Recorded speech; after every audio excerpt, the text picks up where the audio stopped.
So there's some McDonald's, 160 of them in Kentucky. Let's see, it's Louisville and Lexington, right? That have the privilege of having the opportunity to sell Krispy Kreme donuts at their McDonald's. It's a trial run to see how the partnership goes. So when you go to McDonald's and one person in your car wants a hot and ready and then other person wants, the Big Mac. A Big Mac or the French fries, whatever you eat for breakfast, it's there. French fries for breakfast? I mean, I'm not judging. They have hash browns.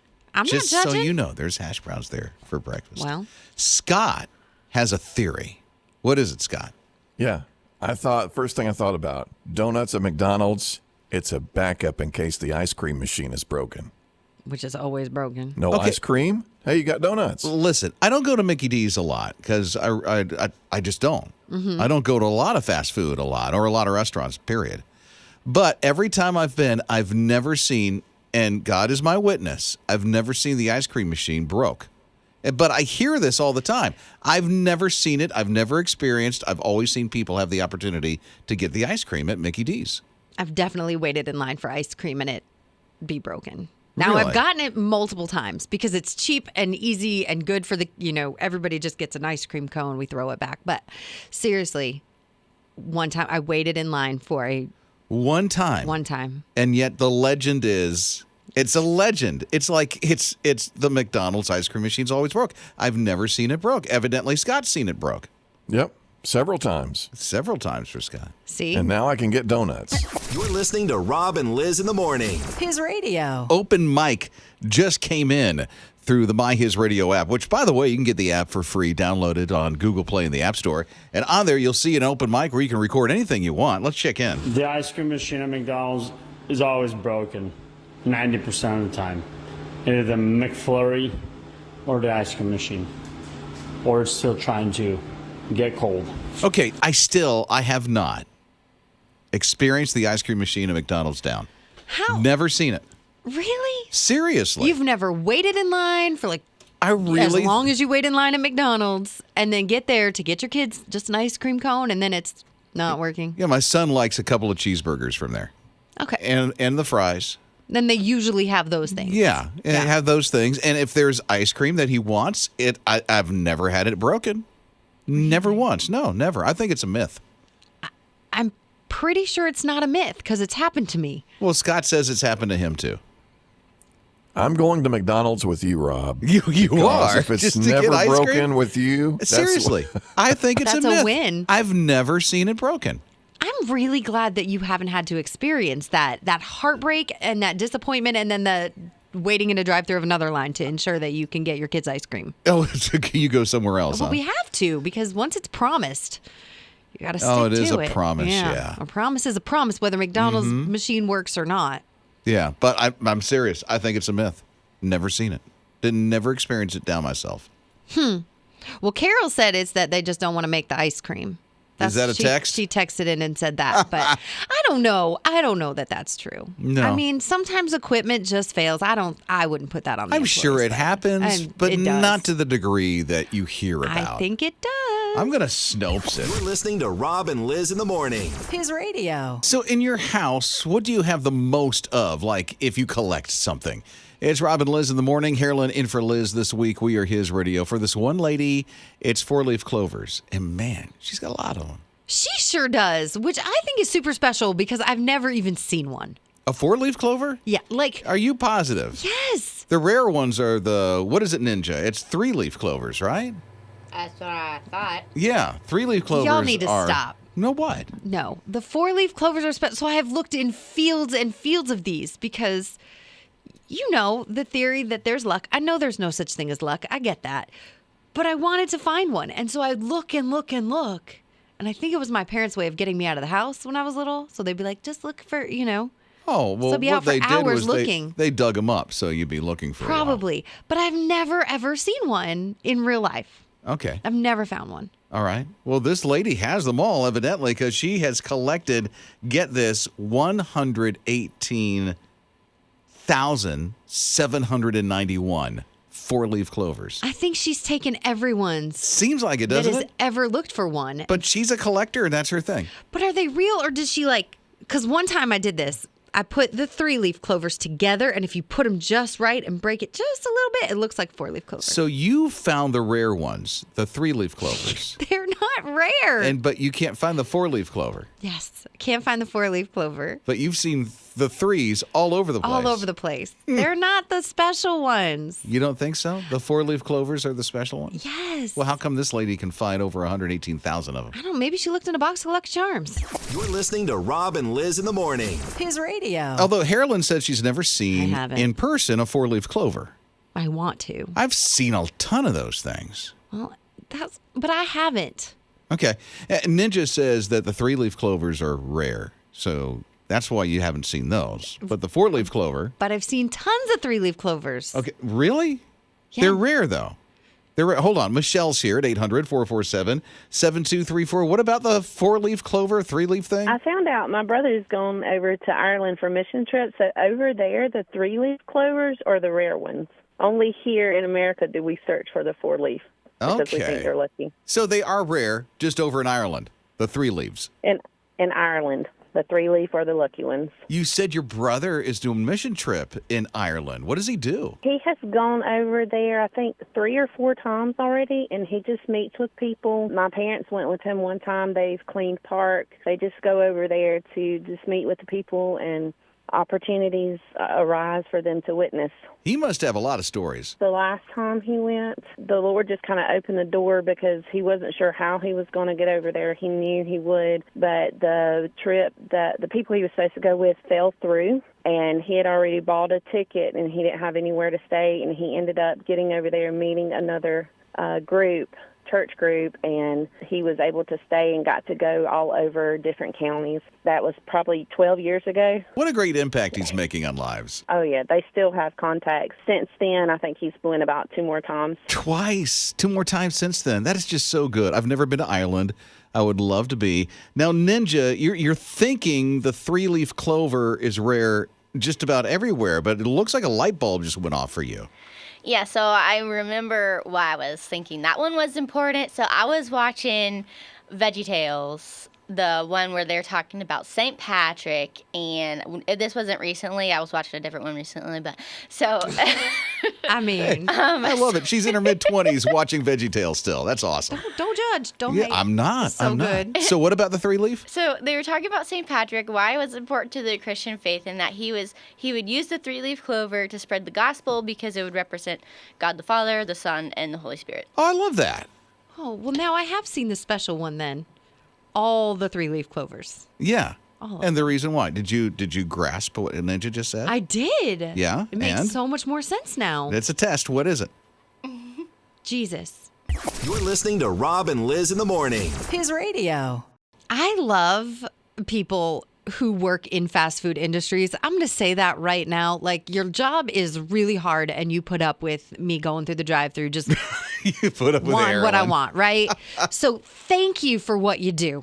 But I will never understand why the ice cream machines just don't work. Ever. And it's at like a McDonald's. legend, right? At McDonald's, that's one thing I have not experienced yet. Which is awesome. I've And never seen from it. now So on, we're all going to have you go get our ice Well, cream. I think it's just a myth. Well, actually. Amanda said, I used to work at McDonald's. She texted in. She said the only time it was down was when it was defrosting or cleaning or we were out of mix. Okay. So it wasn't broke.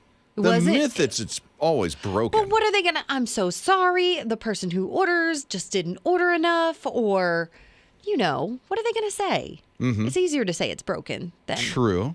we're cleaning it. We're cleaning it. I don't know. Brenda said, you know what? I just go to Wendy's and get me a Frosty. They always have them. Those things are way too good. They are delicious. Ice cream cones at McDonald's. I'll take either. Okay, Rhonda, you said you had an experience at one of these ice cream machines. What was it? The exit off of 85 right there, and that McDonald's, not only was it the only one, it was working, and they gave us a huge cone, and we were like, oh, they do really sell ice cream. See?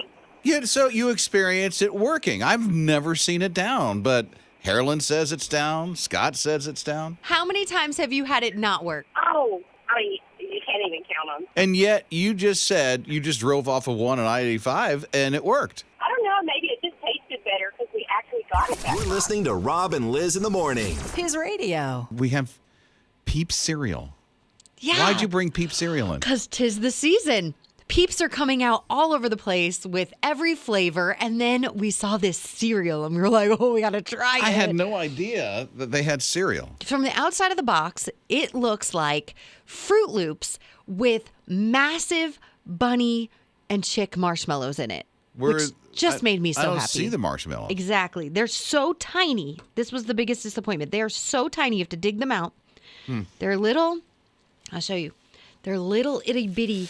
You see that? Bitty little. They are tiny. They are. Yeah. But,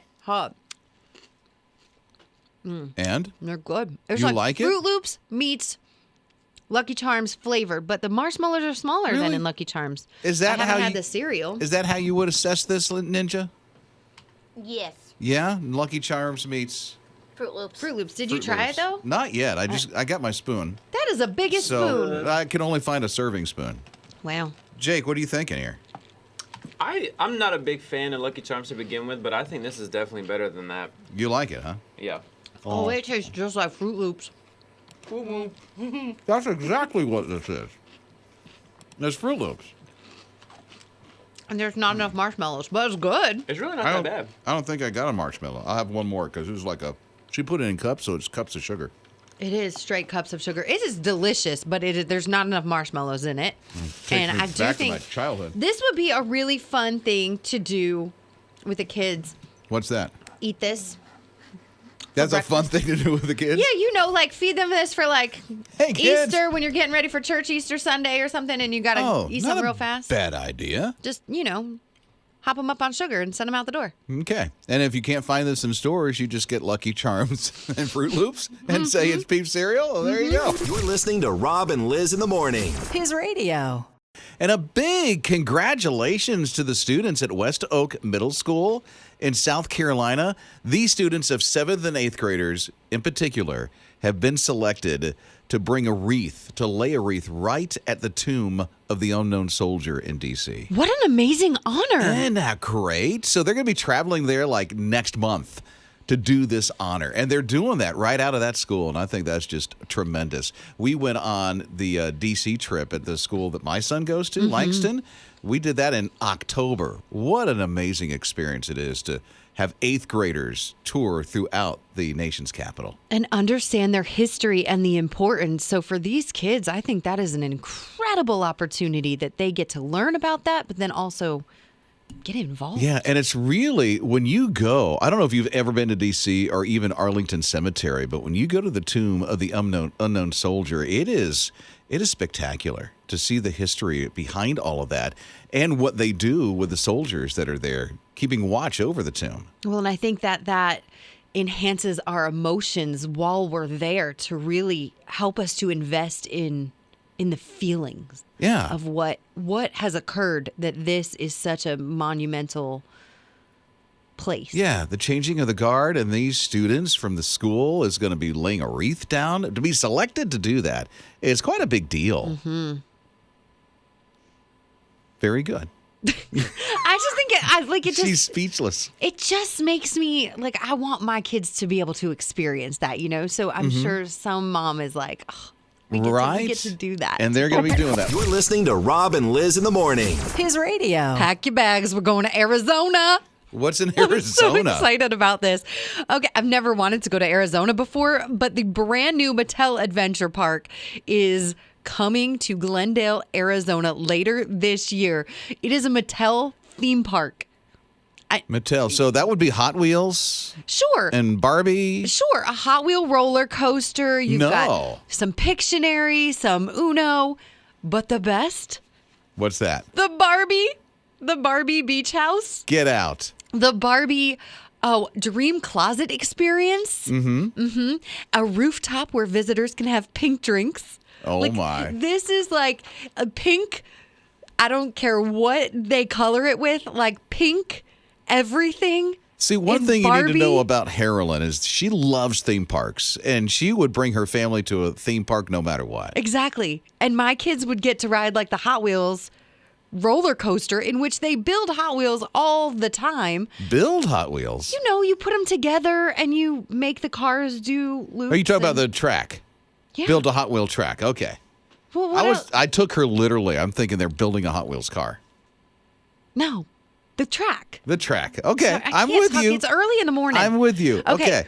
So they build those. So they would love to ride that roller coaster, and I could sure. just spend the day in Barbie's dream house. Is this thing open now? The No, theme it park? opens later this year. Like the summer. Like save the rest of your vacation for later this year. To go to Arizona to this Mattel park.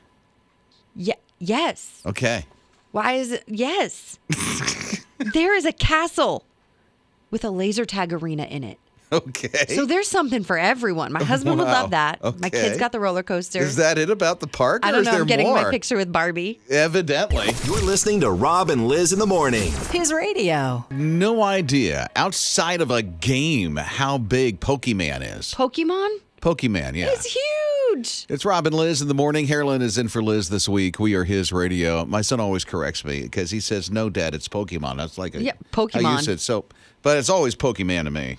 I don't know, but it was like Pokemon Day on Monday. And then they talked about all these things in the whole Pokemon world. Like there's world championships that are in Japan in August. Yeah, trading games, card games. It's a whole world in and of itself. My kids love the cards. I know many kids with the cards in special books that they can, look in and trade, and this one will beat this one at this, so get this one. And what was it, like 5-6 years ago, the Pokemon game on your phone was just way too big, and everybody was playing it and running into each other when they're at the mall. And Pokemon Go. I think that's what it's called. It's the way that you get your kids outside to play. yeah, well, he still does that. Yeah, that's awesome. Yeah, and evidently there's new characters in this thing. Mm-hmm. And then there's Pokemon, I don't know, cereal or something? I'm Is there sure. a food or a snack or? And probably mac and cheese too. What? I'm sure. Mac and cheese. Everything you can do with a Pokemon, that's what they're going to do, including a new Netflix series. So there's a whole series on Pokemon and all this stuff. Well, there's been different cartoons over the years. I think that's how it started. Yeah, but it's a whole Netflix thing But now it's a new one. Yes, and we have just so much to look forward to with Pokemon. Well, I have to ask Jake, our producer, because he's a gamer. I don't know if that includes Pokemon. Does it include this Pokemon Man thing? I have never played Pokemon. Oh, you have not. He hasn't. Okay. Okay. I'm interested in one game specifically. It's the Pokemon. Oh, now you have me She saying said it, yes. Pokemon Sleep. It's a mobile game that rewards players for getting a good night's sleep. Oh, I need my son, Eli, to have that one. How do we get our kids to play this game? Right? And you have to sleep for it, right? Yeah. I don't know how it works, but if it's going to get my kiddos to sleep. You're listening to Rob and Liz in the morning. His radio. With this wearable device, it just might help you be quiet. It's Rob and Liz in the morning. Harlan is in for Liz, his radio. I may have been told I talk a lot of the time. And so I think this wearable would be great. So you wear it on, I think, your throat, like over your voice box, and it censors and warns you when you're speaking too loud or when your vocal organs are stressed. So really it's for people who perform or singers, but I think average Harlan could use it as well. Average Harlan. Because it just, maybe it beeps or just, I don't know, maybe it shocks Hey, when you I'm a at a little. concert and I'm with friends and I'm trying to talk, at the end of the night, my voice is just worn out.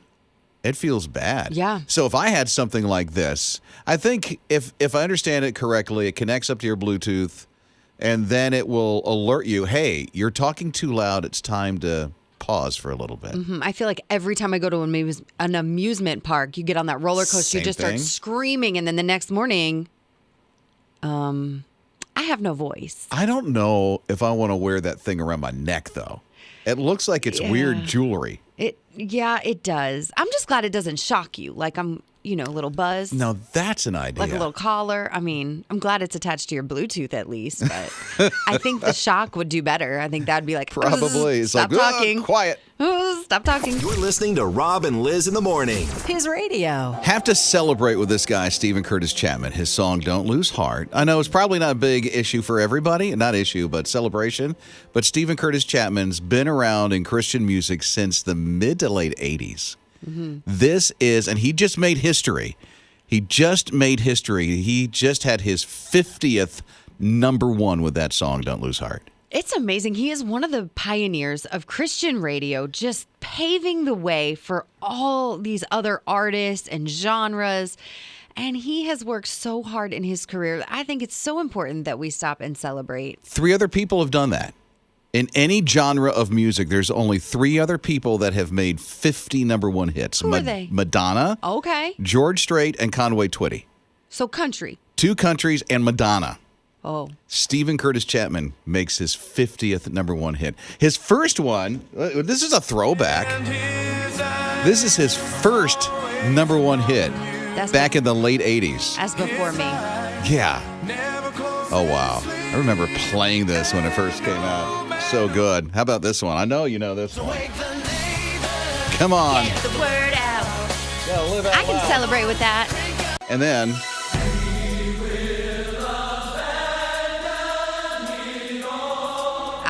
You don't know that one. I don't know This that is one. before her time. At least she knows one of them. The Wake the Neighbor one, I remember going down the road. I'd just become a Christian, and I'm trying to figure out my walk with Jesus, and I didn't live with Christians, so I'm trying to figure it out by listening to Christian radio, and that song And would come this on. was it, huh? And I had a convertible. I put my top down, and I just crank it up, and I'd be like, get the word out, you know. Look 'cause I at was that. Look at you loving go. Jesus. So I from remember his that one. eyes to Live Out Loud to the Great Adventure to this one, his 50th number one hit. That's an incredible journey that he's had, and he's been through a lot in his personal life and his family, and to keep going and to keep pursuing Jesus through the things that he's been through. If you haven't seen his testimony or heard him, His story I is quite encourage you. amazing. It's a lot of ups and a lot of downs, and I think it's very important that we realize it's not all peaches and sugar and cream when talking about these things that he has been through and these songs that he continues to write. What's so good, I spent time with him back in August last year, a couple of days over at his house, and he said, I still have music in me right now. I have one more album in me. And I was so grateful to see that this went to number one. I feel like when you're a creative, you always have one more in He you. does, and he does. Steven, congratulations, my friend. You're listening to Rob and Liz in the morning. His radio. I don't know if you're thinking about spring break that's coming around the corner. Maybe you have that vacation already set up, summer vacation, whatever, if you're still planning something. If you still are, Taiwan might be an option. Taiwan might be an option because they'll pay you $165 to go. How much does it cost to go to Taiwan? At least $2 or $3. Good. So you'll have some spending. You have a little some extra money. spending cash to get there. They're offering this to 500,000 people. For what? 160. They want people to come visit Taiwan. What is there to do in Taiwan? Lots of things. Do they cost more than $165? You're asking the wrong person. But I do know they have tour groups there. 90,000 tour groups. They are going to pay $658 to the Okay. tour group itself to So- help bring some tourism over to Taiwan. Okay, so they're trying to incentivize it. Great. Do you think maybe they should use a little more than $165? For 500,000 people, that's a lot of money. Add that up. I am, but it still doesn't make it You worth are? Okay, the then how one much is person it? going. No, stop. Let's do math. Oh, no, I can't now math. Now it's time for math. I ran out of fingers and toes. She sure did.